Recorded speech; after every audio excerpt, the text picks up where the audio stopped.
ቴዲ አፍሮና ጠቅላይ ሚኒስትር አብይ አህመድን ያፋጠጠ አንድ ነገር እንደተከሰተ ስንቶቻችን እናውቃለን? የቴዲ አፍሮ ፖለቲካ ይዘት ያላቸው ሙዚቃዎች ሚዲያ ላይ መልቀቅ ፍጹም የተከለከለ ነበር። ከዛን ጊዜ ጀምሮ ጠቅላይ ሚኒስትር አብይ አህመድ በሱ ላይ ቂም እንደያዙበት ይነገራል። ሞኝ ዘፈን ምርጫ ሲደርስ አታድርጉ፣ ሰላም የለም፣ ኑሮ ውድነት ነው፣ እንትና ጸጉሩ ተመልጧል ይላል። የሚያደናቅፈንን ማንኛውንም ጉቶ ነቅለን እናልፋለን ሲሉ ጠቅላይ ሚኒስትር አብይ አህመድ ተናገሩ። ሊያደናቅፈን የሚችል ማንኛውም እንቅፋት ካለ እንዴትኛውም ጉቶ ነቅለን በመጣል እናልፋለን። ብንሰርክም ባንሰርክም እንኳን ክርስቲያኑን መሬት እንኳን ኦርቶዶክስ ሆነ። ሰላም ጤና ይስጥልን ውድ የቃል ሚዲያ ቤተሰቦች እንደምን ቆያችሁ? እግዚአብሔር ሰላም ከሁላችን ጋር ይሁን እያልን ወቅታዊና አዳዲስ መረጃዎችን ይዘን መጥተናል። ቪዲዮውን ከመጀመራችሁ በፊት ላይክ በማድረግ ጀምሩ። እንዲሁም ሐሳብ አስተያየታችሁን የኮሜንት ሴክሽን ላይ ያስቀምጡልን። ቀጥታ ወደ ቪዲዮ እናልፋለን። ሰብስክራይብ ለምንድን ነው የማታደርጉት? አሁን ማርኩ። አንድ ልብ ያልተባለ ጉዳይ እስኪ ላካፍላችሁ። ማዲንጎ አፈወርቅ የሞተ ዕለት ቴዲ አፍሮና ጠቅላይ ሚኒስትር አብይ አህመድን ያፋጠጠ አንድ ነገር እንደተከሰተ ስንቶቻችን እናውቃለን? መስከረም 17 ቀን 2015 ዓ.ም ቴዲም ጠቅላይ ሚኒስትር አብይም በማዲንጎ ሀዘን ላይ ተገኝተው ነበረ። በዚህ ወቅት ታዲያ ጠቅላይ ሚኒስትር አብይ ከቴዲ አፍሮ ጋር የጋራ ፎቶ ለመነሳት ፍላጎት ነበራቸው። ከጠቅላይ ሚኒስትሩ ጋር ቴዲ ፎቶ መነሳት አልፈለገምና ሹልክ እንዳለም ይነገራል። ከዛን ጊዜ ጀምሮ ጠቅላይ ሚኒስትር አብይ አህመድ በሱ ላይ ቂም እንደያዙበት ይነገራል። ቴዲ ይሄ ቀድሞ ገብቶት ነበረ። ከእርሳቸው ጋር ፎቶ ተነስቶ ፎቶ ቢጋራ ምን አይነት ፖለቲካ ሊሰሩበት እንደሚችል ቴዲ ቀድሞ ገብቶታል። ስለዚህ ይህንን ባለማድረጉ ጠቅላይ ሚኒስትር አብይ አህመድ እስካሁን ድረስ ቂም እንደቋጠሩበት ይነገራል። ከዚህ በፊት የሰራቸው ስራዎችም የአንድነት፣ የአብሮነት፣ የሀገር ጉዳይ ዘፈኖችንም ቢሆን አብዛኞቹ መሪዎች አይቀበሏቸውም። ከቀድሞ ጠቅላይ ሚኒስትር ከአቶ መለስ ዜናዊ ጋርም ቴዲ አፍሮ በጎ ግንኙነት እንዳልነበረው የሚታወቅ ነው። እንዲያውም አቶ መለስ ዜናዊ በአንድ ወቅት እንዲህ ብለው ነበር። አዝማሪን ብሔራዊ አጀንዳ ህዝቡ ማድረጉ ብሔራዊ ንቃት እንደሚጎለው ማሳያ ነው ሲሉ ቴዲንም የቴዲ ደጋፊንም ሸንቆጥ ማድረጋቸው የሚታወስ ነው። ቴዲ ግን በራሱ መንገድ ህዝብንና መርህን ተከትሎ የጥበብ ጎዳናውን ገፍቶበታል። ለዚህም ሳይሆን አይቀርም ቴዲ አፍሮ አዲስ ስራ ባወጣ ቁጥር፣ ሙሉ አልበም ባወጣ ቁጥር፣ ነጠላ ዜማዎችን በለቀቀ ቁጥር በመንግስት በኩል እያንዳንዱ የሚሰራቸው ይዘቶች፣ እያንዳንዱ ዜማዎች እየተፈተሹ ቴዲ ላይ ጫና የሚያርፍበት የተለያዩ አገር ውስጥ ያሉ መገናኛ ብዙሃን የሱን ስራዎች እንዳያስተላልፉ የሚታገዱትም በዚህና በመሰል ጉዳዮች እንደሆነ ብዙ ይነገራል። ሞኝ ዘፈን ሁልጊዜ አበባዬ ነው ይባላል። የሞኝ ዘፈን ምርጫ ሲደርስ መንግስት አረጋለሁ ካለ አታድርጉ፣ ሰላም የለም፣ ኑሮ ውድነት ነው፣ እንትና ጸጉሩ ተመልጧል ይላሉ። መንግስት ኮሮና መጥቷልና ትንሽ ወራት እናቆይ ካለ የለም ምርጫ ማድረግ አለብን፣ ካለ ምርጫ ህገ መንግስት ይበላሻል፣ ዲሞክራሲ ይበላሻል ይላሉ። ለምን? ሽግግር መንግስት።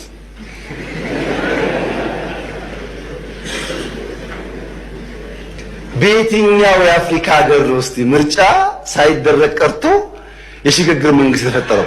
ኤርትራ። የት እናውቃለን? ከየት ተማርነው? ይሄንን ምርጫ ተደረገም አልተደረገም ተጎጂው ምርጫ ተወዳድሮ እድል መሞከር ያለበት ኃይል ነው እንጂ ስልጣን ላይ ያለ መንግስት አይደለም። ይሄ መጥፎ ልምምድ ነው። የሚያደናቅፈንን ማንኛውንም ጉቶ ነቅለን እናልፋለን ሲሉ ጠቅላይ ሚኒስትር አብይ አህመድ ተናገሩ። ዝርዝሩን በአጭሩ ላቀርብላችሁ። በኦሮሚያ ክልል አርሲ ዞን ሄጦሳ ወረዳ የተገነባውና 100 ሜጋዋት የኤሌክትሪክ ኃይል የማመንጨት አቅም ያለው የአሰላ የንፋስ ኃይል ማመንጫ ፕሮጀክት ዛሬ በይፋ ተመርቆ ስራ ጀምሯል። በምረቃ ስነ ስርዓቱ ላይ የተገኙት ጠቅላይ ሚኒስትር አብይ አህመድ መንግስታቸው የጀመረውን የልማት ስራዎች ማጠናቀቅ እንደሚችል በተግባር እያሳየ መሆኑን ገልጸው ይህንንም የልማት ጉዞ የሚያጠናቅፍ ማንኛውንም ኃይል ነቅለው በመጣል እንደሚያጠፉ ጠንከር ያለ ማስጠንቀቂያ ሲሰጡ ተደምጠዋል። ጠቅላይ ሚኒስትሩ በስነ ስርዓቱ ላይ ባደረጉት ንግግር የብልጽግና ፓርቲ የጀመራቸውን ስራዎች በማጠናቀቅ ለኢትዮጵያ ጠንካራ መሰረት መጣሉ እንደሚቀጥል ገልጸዋል።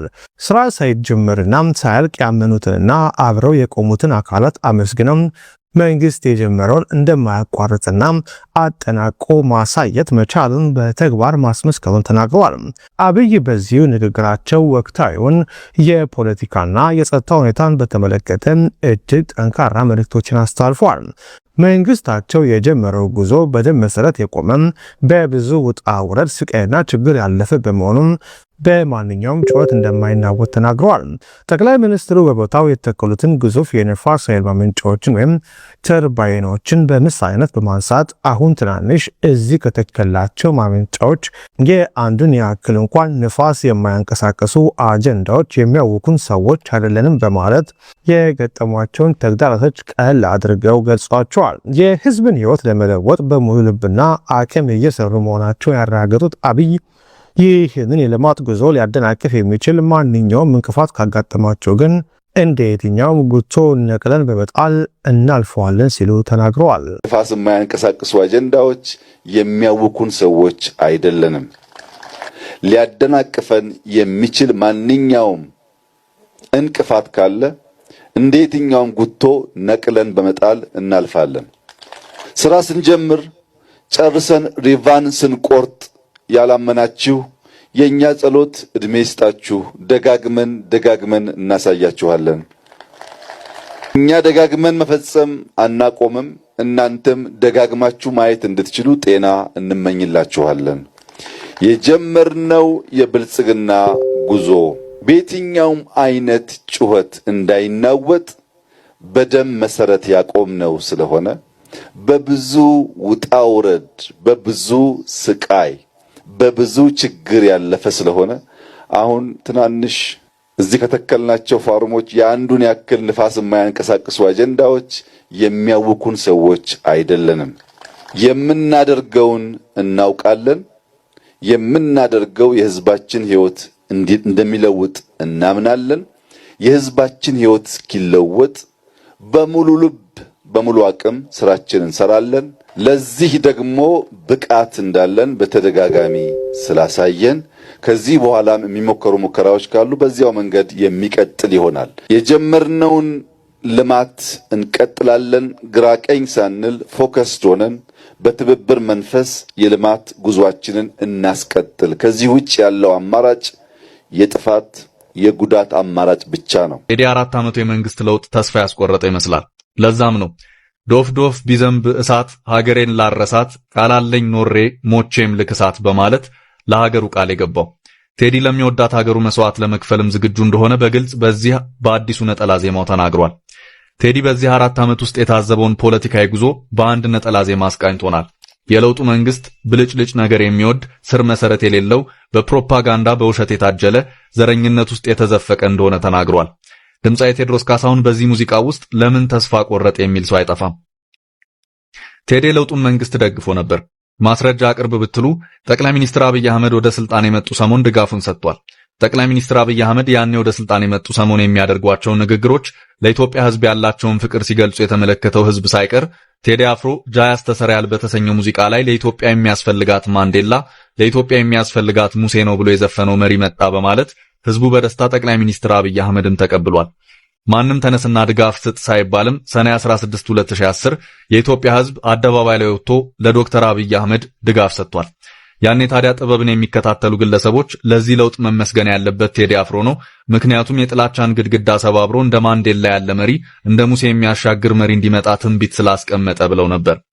ቴዲ አፍሮ በእርግጥ ጠቅላይ ሚኒስትር አብይ አህመድ ስልጣን ላይ ከመምጣታቸው በፊት ኦሲሳ ማንዴላ ይቅራባ ብሎ እንዳስጣለልና ጃ ያስተሰርያል ዘጸአት ለኢትዮጵያ ወደ ተስፋ ጉዞ ባህሩን የሚያሻግር አንድ ሙሴ ይዞ ቅርብ ነው አይቀርም የኢትዮጵያ ትንሣኤ በአንድነት ከገባን የፍቅር ሱባኤ ጃ ያስተሰርያል ፍቅር አተን እንጂ በራብ የተቀጣን አፈሩ ገራገር ምድሩ መቻሳጣን ኦሲሳ ኦሲሳ ኦሲሳ ማንዴላ ይቅራባ ብሎ እንዳስጣለ ቢላ በተስፋዋ መሬት እንዲፈጸም ቃሉ ሞፈሩን ያዙና ይቅር ተባባሉ።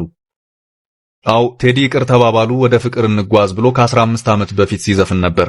ጠቅላይ ሚኒስትር አብይ ይቅር እንባባል የሚል ሐሳብ ይዘው ሲመጡም ቴዲ በሙዚቃ የተመኘው መሪ መጣልን ሲል የኢትዮጵያ ሕዝብ በደስታ ባህር ዋኝቶ ነበር። በሰዓቱ ድምጻዊ ቴዎድሮስ ካሳሁን ስለ ጠቅላይ ሚኒስትር አብይ አህመድ እንዲህ ሲል ተናግሮ ነበር። ኢትዮጵያዊነትንና ይቅር መባባልን ይዘው ብቅ ላሉት ጠቅላይ ሚኒስትር ዶክተር አብይ አህመድና ባልደረቦቻቸው አጭር በሚባል የስልጣን ቆይታቸው ለወሰዷቸው በጎ እርምጃዎችና ላሳዩን ኢትዮጵያዊ ያለኝታነት አጋርነትን ማሳየትና ከጎናቸው መቆም ጊዜው የሚጠይቀው አስፈላጊ ተግባር መሆኑን ስገልጽ በሚደረጉት የድጋፍ እንቅስቃሴዎች ላይ በስራ አጋጣሚ በቦታው ባልገኝም በመንፈስ አብሬያችሁ መሆኔን ሳረጋግጥ በታላቅ ኢትዮጵያዊ ስሜት ነው ብሎናል። ድምጻዊ ቴዲ አፍሮ በሰዓቱ ዶክተር አብይን በመደገፍ የቀድሞ የመንግስት ባለስልጣን ቴዲ አፍሮ በህልውናው ዘመቻ ባለመሳተፉ ቂም ተይዞበት ሊሆን እንደሚችል ተናገሩ። የቴዲ አፍሮ ጉዳይ አነጋጋሪነቱ ቀጥሏል። ዛሬ ደግሞ የቀድሞ ባለስልጣን አዳዲስ ነገሮችን አውጥተዋል። የቀድሞ የአዲስ አበባ ከተማ አስተዳደር ኮሚኒኬሽን ቢሮ ኃላፊ አቶ ዮናስ ዘውዴም የድምፃዊ ቴዎድሮስ ካሳሁን ወይም ቴዲ አፍሮ አዲስ አልበም ጋዜጣዊ መግለጫ መታገዝን አስመልክቶ በሰጡት አስተያየት ድምፃዊው ከዚህ ቀደም መንግስት ባዘጋጃቸው ዘመቻዎችና መድረኮች ላይ ለመሳተፍ ፈቃደኛ ባለመሆኑ የተነሳ ቂም ተይዞበት ሊሆን እንደሚችል ጠቁመዋል። አቶ ዮናስ በማህበራዊ ትስስር ገጻቸው ላይ ባሰፈሩት ጽሑፍ ቴዲ አፍሮን በአካል እንደሚያውቁት ገልጸው መንግስት ባወጀው የህልውና ዘመቻ ወቅት ህዝብን እንዲቀሰቅስ ዘመቻውን በሚያስተባብረው ግለሰብ በኩል ብዙ እንደተለመነና እንደተጎተጎተ አጋልጠዋል። ይሁን እንጂ ቴዲ አፍሮ በዚህ ዘመቻ ላይ ለመሳተፍ ወይ ፍንክች በማለት ሙሉ በሙሉ ፈቃደኛ ሳይሆን መቅረቱን አስታውሰዋል። ከዚህ በተጨማሪም በድምፃዊ ማዲንጎ አፈወርቅ ህልፈት ወቅትና በሌሎች ጊዜያትም በድምፃዊና በሚመለከታቸው አካላት መካከል የተፈጠሩ ተጨማሪ አለመግባባቶች እንደነበሩ አቶ ዮናስ አንስተዋል። የቀድሞ የኮሚኒኬሽን ቢሮ ኃላፊው አክለውም አሁን ላይ በቴዲ አፍሮ የኢትዮሪካ አልበም መግለጫ ላይ የተጣለው ክልከላና መሰናክል በእነዚህና በመሳሰሉት የቂም ምክንያቶች ከሆነ አድራጎቱ ፈጽሞ ስህተት መሆኑን ተናግረዋል። ጉዳዩ ከዚህም በላይ እንዳይካረርና ወደ ባሰ ችግር እንዳያመራ አሳጎርጓሪ እንዳይሆን ነገሩ ሲሉ ያስጠነቀቁት አቶ ዮናስ መቼ ይሆን የሚበጠሰው የቂም ሰንሰለት የቂም ቋጠሮ የሚለውን ኃይለ ቃል በመጠቀም ፖለቲካዊና አስተዳደራዊ ቂም በቀል ሊያበቃ እንደሚገባ መልእክታቸውን አስተላልፈዋል። ለካ እንዲህ ነው ማለቅ እያሉ ነዶ ሀገር የሞተበት የት ያለቅሳል ሄዶ ምሰሶ ዘመመ ጣራውም ያፈሳል ሀገር የሞተበት የት ሄዶ ያለቅሳል ዳስጣል ልቤ ዳስጣል ከዚህ በላይ ሐዘን ከዚህ በላይ መርዶ ከወዴት ይመጣል። እነዚህ ሰይፎች ፊት የተገለጡ ስንኞች ናቸው። ሀገር እየበረረች እያንሰራራችና ትንሳኤ እያደረገች ነው በሚሉ ዋሾች ፊት ለፊት የተዜሙ ብሶትና ቁጭት ያጋለጡ ሐቆች ናቸው። ብልጽግና በነገሰ በ8ኛው ዓመት 8ኛው ወር ላይ በ8ኛው ቀን 2018 ላይ የተለቀቀው ይህ ዘፈን የአገርን የ8 ዓመት ህመም የ8 ዓመትን ውርደት የ8 ዓመትን ቁልቁለት 8 ደቂቃ ሊሞላ በሰከንዶች ዕድሜ ባጠረ ዜማ የጠቀለለ ነው። ድምፃዊ ቴዎድሮስ ካሳሁን ቴዲ አፍሮ ሀገር መሞቷን ሲናገር እኛ መሪ ሆነን አገር ሞታ አትበሉ፣ ዝም ብላችሁ አንሰራርታለች በሉ፣ በጭፍን አውሮፕላናችን እየበረረች ነው በሉ፣ በደፈናው ከፍታ ላይ ነን አታውርዱን በሉ እያሉ የሚሰብኩ የፖለቲካ ድንኮች ባሉበት ከተማ ላይ የሚኖር የአገርን ቁጭት ያንጎራጎረ ከያኒ ነው። ቴዲ አፍሮ በዘፈኖቹ ያፋቀራቸው፣ ያጋባቸው፣ ያዋደዳቸው፣ ያስታረቃቸው ብዙዎች ሔዋን እንደዋዛ ሲል ቀዘብየም እያለ ሲያዜም ደስ የሚል ስቃይ እያለ ሲመጣ መማጸኔ ብሎ ሲወጣ ያለመናወጽ የሚከተሉትም ተከታዮች አፍርቷል። ስለ ፍቅር ዘፈኖቹ የሚናገሩለትን ያህል ስለ ህዝብና አገርም ሲዘፍን እሱን እንደ ብሶታቸው ማስተጋቢያ የቅሬታቸው መግለጫ መሳሪያ አድርገው የሚመለከቱትን አያሌዎች ማስከተል የሚከራከሩለትን ብዙዎች መፍጠር ችሏል። ይህንን እንደ ድፍረትና ደግሞም እንደ ምልክት የቆጠሩለት በርካቶችም አብረውት ዘልቀዋል። ብዙም ይጠብቁታል። በቀደሙት ዘመናት ለአገር የሚመች ስርዓት መምጣቱን ለማጠየቅ ሲፈልግ መሪ ቢለወጥም የነበረው ችግር ግን ያልተሻሻለ በመሰለው ጊዜ አንድ ንጉሥ እንጂ ለውጥ መቼ መጣ ብሎ አዚሟል። በዚያን ወቅት የቴዲ አፍሮ ድምጸት፣ የቴዲ አፍሮ ጥያቄ አገር ከዚህ በላይ ይገባታል፣ ከዚህም የተሻለ ለውጥ ያስፈልጋታል የሚል ነበር። የአሁኑ ቴዲ አፍሮ ግን አገሪቱ ራሷ ሞታለች የሚል ሆኗል። ያ አገር የተሻለ ነገር ይገባታል ይል የነበረ ድምፃዊ ዛሬ አገሪቱ ራሷም የለችም ብሎ ብሎ የአገርን መሞት ያምኑ ዘንድ ለአድማጮቹ ያዜማል። በእነ አብይ አህመድ እጅ አገር መሞቷን አንዴ ብቻ ሳይሆን እየደጋገመ ሲገልጽም ምሰሶ ዘመመ ጣራውም ያፈሳል፣ ሀገር የሞተበት የት ሄዶ ያለቅሳል ይላል። ይቀጥልናም ለካ እንዲህ ነው ማልቀስ እያሉ ነዶ ሀገር የሞተበት የት ያለቅሳል ሄዶ ሲል ይቆጫል። እነዚህ የሀገርን መሞት የሚገልጹ ስንኞች የተዘፈኑት የኢትዮጵያ ትንሣኤ ተበስሯል የሚል መግለጫ የትንሣኤ ዕለት ያወጡ ጠቅላይ ሚኒስትር በሚኖሩበት ከተማ ላይ ነው። ይህ ዘፈን የተዘፈነው ከከፍታ ማማ ላይ ነንና አታውርዱን የሚሉ ዳንኤል ክብረቶች ባሉበት ሀገር ነው። የአገር አንገት መድፋት፣ የአገር ሐዘንና የተስካር ዳስ መጣል እንደሚገባ የሚያብራሩት ቃላት የተዜሙት አውሮፕላናችን እየበረረች ነው የሚሉ ተመስገን ጥሩነሆች ባሉበት መዲና ነው። አክሱም ላሊበላን በአንድ ዓለት አጽንቶ አልራመድ አለ አገር ተለያይቶ ምሰሶ ዘመመ ጣራውም ያፈሳል ሀገር የሞተበት የት ሄዶ ያለቅሳል የሚሉትን ቃላት በዘፈንና ሙዚቃ ለማውጣት የሃጫሉ ሁንዴሳን ነፍስ በቀጠፉ ሰዎች ፊት መቆምን ይጠይቃል። ዳስጣል ልቤ ዳስጣል፣ ከዚህ በላይ ሐዘን ከዚህ በላይ መርዶ ከወዴት ይመጣል እያሉ ለመዝፈን ሚሊዮኖችን ገድለው ሚሊዮኖችን ያፈናቀሉ ሰዎች መጋፈጥን ግድ ይላል። ኑ ሰዎችን እንግደል፣ የሰዎችን መሞት ማዳነቅ አይገባም የሚሉ ሰዎችን መጋፈጥን ግድ ይላል። ከዚህ በላይስ መርዶ የለም ባንዲራህን አንሳው ብሎ ለመምከርም ከዚህ የላቀ ሐዘንም የለም ብሎ ለመጮህ ኑ ሰው ገድለን ዛፍ እንትከል ከሚሉ ጨካኞች አጠገብ መገኘትን የህዝብ ድምፅ ለመሆን መቁረጥን ያመለክታል። እዚህ ጋር ለአገዛዝ ገረዶች ለብልጽግና ምዕመናንም አንድ ነጥብ ማስቀመጥ ያስፈልጋል። ቴዲ አፍሮ አገር ሞቷል የሚለን የት እየኖረ ነው? ራሱ የሚኖረውስ ኢትዮጵያ ስላለች አይደለም ወይ ሊሉ ይችላሉ። ይህ ከየትኛውም የፖለቲካ ምንዱብ የሚመጣ ጥራዝ ነጠቅነት የደፈነው ነብዩ ባያዊ ጥያቄ ቢሆንም ፖለቲካ ሳይንስ አገር ሞተ የሚባለው መቼ ነው የሚለውን ተርጉሞት አልፏልና እሱን ማስታወስ ያስፈልጋል። የአገር መሞት ማለት በአንድ አገር ውስጥ የመሬቱ መጥፋት ሳይሆን ያንን መሬትና ህዝብ የሚያስተሳስረው ስርዓት መፍረስ፣ የማህበራዊ ጋርዮሽ ወይም ሶሻል ፋብሪክ መበጠስ፣ የህግ መጣስ፣ የሉዓላዊነት መሸጥና ተስፋ ማጣት ሲከሰት የሚመጣ ነገር ነው። ይህንን ዌን ስቴትስ ፌል ኮዝስ ኤንድ ኮንሲኩዌንስስ እና ዋይ ኔሽንስ ፌል እያሉ ሮበርት ሮትበርግም ሆነ ዳሮንና ጀምስ ትላልቅ ጥራዞችን ያሳተሙበት፣ ፍራንሲስ ፉኩያማ ስቴት ቢልዲንግ እያሉ የጻፉበት ትርጓሜ ነው። በእርግጥ በአሁኑ ሰዓት ተስፋ ያለው ወጣት፣ ዲግሪ ያልፍልኛል ብሎ የሚያለም ተማሪ፣ ሰርቼ ለወጣለሁ የሚል ወዛደር የተከበረ የአገር ድንበር አለን፣ ልጄን ቆሜ ድረዋለሁ፣ ቆሜ ያስመርቃለሁ፣ ሳረጅ ጦረኛል ብላ ተስፋ የምታደርግና ትስንት ነች። ሳልታገት በገባሁ የማይላባት በኢትዮጵያ ምድር አለን። ስንቱስ ህዝብ በአገሩ ባይተዋር ሆነ፣ ስንቱስ ወደ አገሩ ዋና ከተማ እንኳን አትገባም፣ ከሰፈርህም አትወጣም ተባለ። ስንቱስ ካሳደገው መንደር ከኖረበት ቀዬ ተነቀለ። ለዚያም ይመስላል ድምፃዊው ባሳደገኝ ቀዬ ባደግኩበት መንደር ባይተዋር ሰው ሆኜ እንደሌለው ሀገር ሲል ያዜመው። አገር የሚሞተው ማህበራዊ ግንኙነት እንዲበጣጠስ ሲሰራ ነውና አንዱን ህዝብ በሌላው ላይ እየቀሰቀሱ ጦርነትን እያባባሱ የእንትና ብሔር የእገሌ ጠላት ነው ተነስ እያሉ እነንትና ይገንጠሉልን እያሉ አገር የገደሉ ሰዎችን ታዝቦ ዝም ማለትን ያልወደደው ድምፃዊው አገር ሞታለች የትስ ተሄዶ ይለቀስ እያለ የህዝብን ብሶት ያንጎራጉራል። አገር የገደሉትን ከሃዲዎችና አታላዮች ለመግለጽ የተጠቀመው ስንኝ ደግሞ አባይ ለዘዴው ባፍ ይቀድማል፣ አምኖ መከዳት እንዴት ያማል በማለት ነው። አባይ ለዘዴው ሲል አብይ ለዘዴው ማለት የቀረው ይመስል አብይንና አባይን እያፈራረቀ እንዲያዳምጡለት የፈለገም የሚመስለው ቴዲ አፍሮ ሰዎች የሚወዱትን እየነገርህ ወደ ገደሉ ወስደህ ጣላቸው፣ ከዚያም በሬሆይ ሳሩን አየህና ገደሉን ሳታይ ብለህ ተርትባቸው ብሎ የጻፉትን አብይ አህመዶች በአባይ አንደበታቸው አታለው እንደከዱት ይህም እንዴት አገርን እንዳሳመመ ሲገልጸው አባይ ለዘዴው ባፍ ይቀድማል፣ አምኖ መከዳት እንዴት ያማል እያለ ነው። የቴዲ አፍሮ ፖለቲካ ይዘት ያላቸው ሙዚቃዎች ሚዲያ ላይ መልቀቅ ፍጹም የተከለከለ ነበር። ጋዜጠኛ ስለፈራ ምናምን የማይከፍተው ወይ ቴክኒሻን ስለፈራ የማይጫውተው ብቻ አይደለም። በትዕዛዝ ደረጃ ከላይ እስከታች የወረደ ትዕዛዝ ነበር። የቴዲ አፍሮን ሙዚቃዎች እንደ ጃያስ ሰሪያል ኡኡታይን የመሳሰሉ ዘፈኖች እንዳይከፈቱ ጥብቅ ትዕዛዝ አለ እና ይህንን ደግሞ የትኛው ሚዲያ ላይ ሰራ ሰው ያውቀዋል። እኔ ፋና ሰርቻለሁ፣ ደቡብ ኤፍኤም ሰርቻለሁ። በሚገባ ማውቀውን ነገር ነው ምነግራችሁ።